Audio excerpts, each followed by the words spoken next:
Olá, seja bem-vindo ao nosso canal Playwork. Se você ainda não se inscreveu, vá lá, se inscreva. Dê o seu like, comente e participe também do nosso grupo de estudos. Ali nos comentários tem o link para você acessar o grupo no Facebook.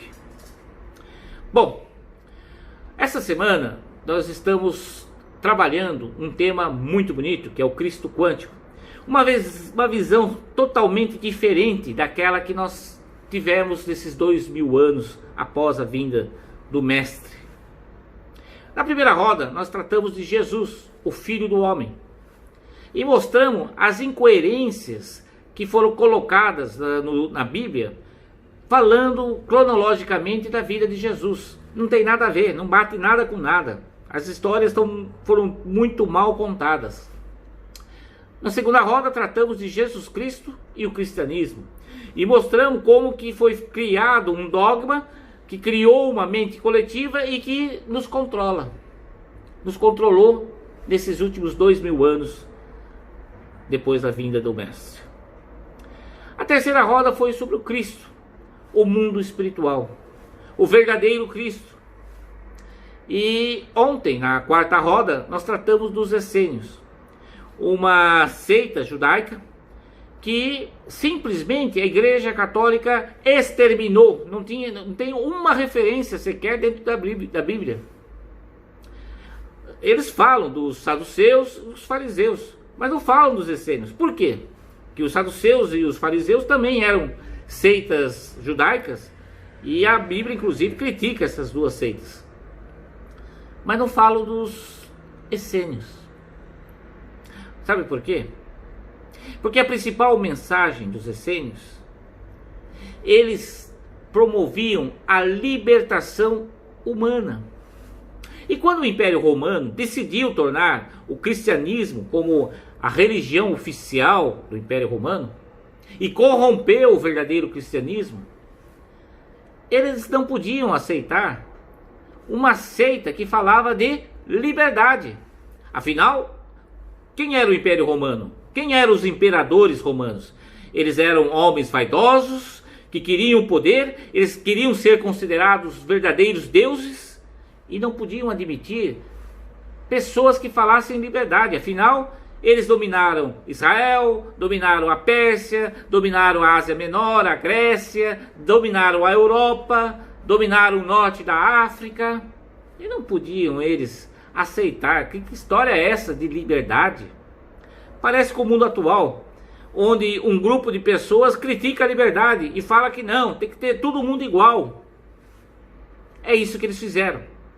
Eles criaram uma religião que dizia o seguinte: olha, existe um Deus Todo-Poderoso e vocês não têm acesso a esse Deus poderoso. Só tem acesso a esse Deus poderoso o Papa, depois os bispos e os padres. E também tem os diáconos, que se não tiver padre, os diáconos também podem ajudar nesse acesso seu ao Deus Todo-Poderoso. E o Evangelho de São Tomé, que é o tema do nosso vídeo,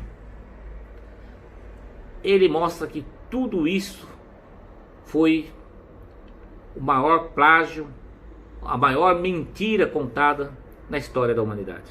É por isso que Atanásio, o bispo de Alexandria, mandou queimar todos os livros que fossem contra aqueles que a igreja decidiu, 300 anos depois, lógico, não foi na época de Cristo, 300 anos depois, a igreja decidiu que aquilo era verdade. Pronto. E o resto é tudo mentira. Aí uns monges que viviam perto de Alexandria, com medo que o bispo acabasse com aquela biblioteca, aquela sabedoria oculta, o cabala, o que eles fizeram? Eles esconderam alguns livros.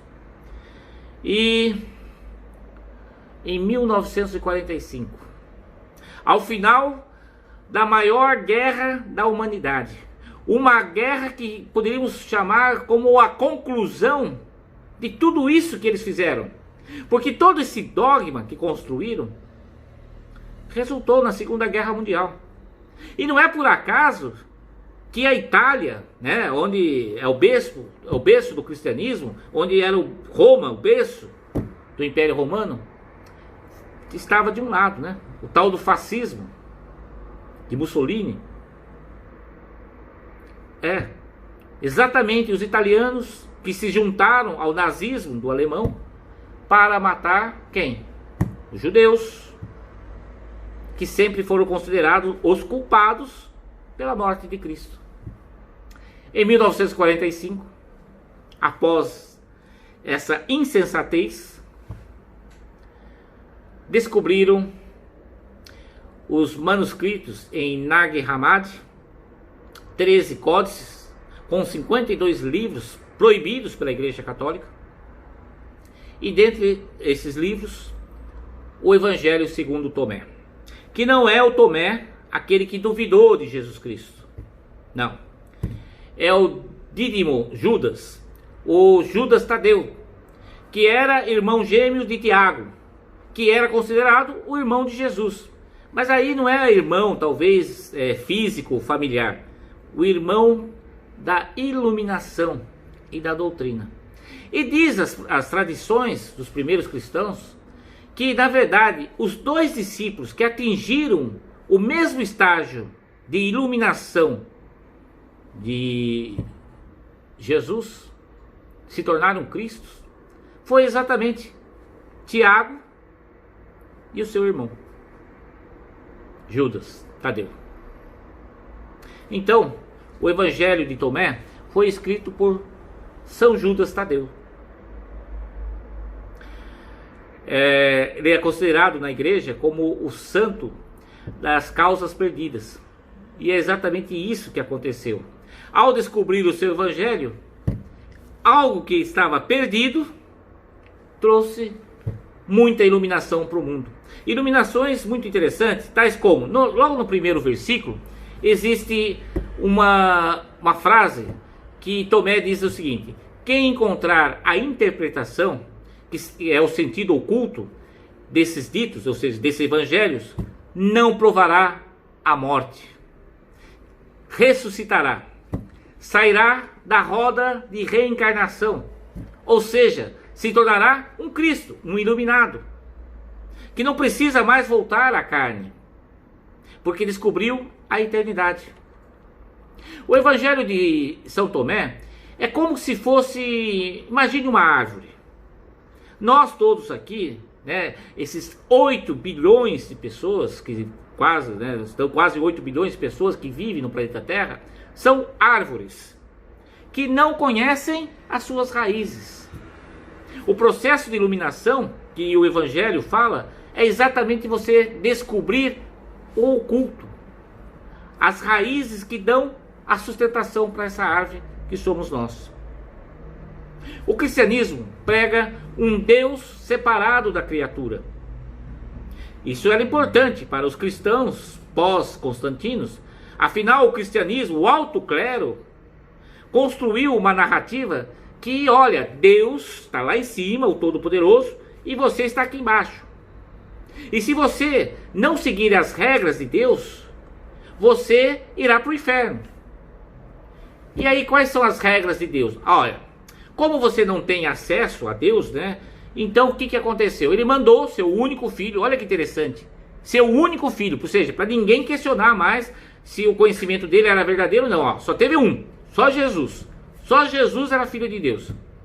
E esse Jesus, filho de Deus, em Marcos, no Evangelho de Marcos, ele disse claramente que Pedro, eu edificarei a sua igreja em cima de você. Você vai ser o meu papa, ou seja, você vai continuar a ser o intermediário, você vai ter a chave do céu. É você que vai fazer a ligação entre Deus Todo-Poderoso e a sua criatura. E assim criou-se a figura do Papa. Só que Tomé fala que não foi bem essa história não. Para Tomé, quando Cristo perguntou: e para vocês quem eu sou? Pedro respondeu o seguinte: você é um anjo. Um outro apóstolo, né, Tiago, respondeu: você é um grande filósofo. E Tomé Judas Tadeu, falou o seguinte: eu não tenho palavras para responder quem é você. Quando isso aconteceu, Cristo, falou: Tomé, vamos caminhar um pouco longe dos outros apóstolos. E nessa caminhada ele revelou a Tomé: você atingiu a iluminação, porque você descobriu o Deus dentro de você. A partir de hoje não sou mais o seu mestre, porque você se tornou mestre. O Evangelho de Tomé fala dos ensinamentos. A Igreja Católica fala que você tem pecado, culpa.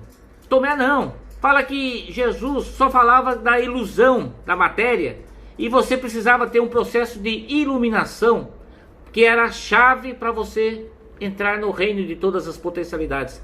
E não a matéria, e não Pedro, como chave. Tira a visão de um Jesus Salvador. Um Salvador que vem lá de fora e fala: não, a salvação está dentro de você. Pelo autoconhecimento, pelo desapego e pelo processo de iluminação, você atinge o processo de salvação dentro de você. E aí você se torna o quê? Mestre, um Cristo. Você atinge o reino de todas as potencialidades. E aí você atingirá um mundo de abundância, de prosperidade, de felicidade, de saúde no seu corpo físico, corpo psíquico e corpo espiritual. Um Deus libertador e não um Deus ditador. O Evangelho de Tomé também fala das mulheres. Tertuliano, quando foi escrever as regras da igreja, ele colocou que as mulheres não podiam falar dentro das igrejas, porque as mulheres eram inferiores ao homem. Inclusive, a mentalidade deles era que o homem é que mandava nas mulheres, que o homem era dono das mulheres. Em 1977, o Papa Paulo VI, e vamos lembrar, o Papa, as palavras do Papa são infalíveis, a infabilidade do Papa. Disse o seguinte: que as mulheres não podem ser padre porque Jesus Cristo era homem. Olha que bonito, né? Que coisa. Tantas mentiras. E é Tomé que profetiza em seu evangelho que no futuro a humanidade atingiria um processo interrupto de conhecimento. Nós iríamos ampliar o nosso conhecimento, porque segundo Tomé, a salvação vem pelo conhecimento e não pelo fato de você ser pecador, que você não atinge a salvação, e sim pela sua ignorância. E é por isso que nós estamos aqui em nossa academia Playwork, promovendo que você pense fora da caixa, porque ao pensar fora da caixa você amplia o conhecimento, e com criatividade, colaboração e compaixão você atinge a salvação. Não de um mestre, de um Cristo, de um Jesus, de um homem, o único Filho de Deus que veio lá de fora para nos salvar. Não! Deus está dentro de você. Se é para você venerar, pare de venerar estátuas mortas e venere o Deus vivo que está dentro de você. Gratidão a todos e seja magnífico, seja eterno, seja o amor.